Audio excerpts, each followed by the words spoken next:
বিগত 16 বছরের এই উন্নয়ন শিক্ষাক্ষেত্রে ছিল টিনের ঘর, হয়ে গেছে দোতলা বিল্ডিং।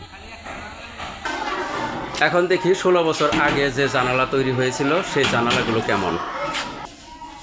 16 বছর আগে জানালা ছিল এরকম, জানালা এবং গ্রিল, জানালার গ্রিল এর মাঝে ব্যবধান ছিল 5 ইঞ্চি। আর জানালাগুলো লাগানো যায় খুব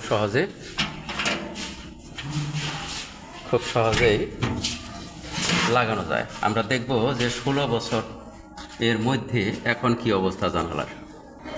এই হলো বিগত 16 বছরের মধ্যে যে উন্নয়ন হয়েছে। আমরা জানালার ক্ষেত্রে এই উন্নয়নটা একটু লক্ষ্য করি। এখানে দেখুন যে জানালার মধ্যে গ্রিল এবং জানালা এই দুটির মধ্যে ব্যবধান 1 ইঞ্চিও নেই এবং 1 চুল পরিমাণও নেই। এই অবস্থা যদি জানালার হয়ে থাকে, এই জানালা কি কেউ কখনো কারো বাড়িতে লাগায় কিনা? আর এটা যদি আপনাদের প্রশ্ন করি তাহলে আপনারা বলবেন না, লাগায় না। এখন দেখি জানালাটা লাগানো যায় কিনা।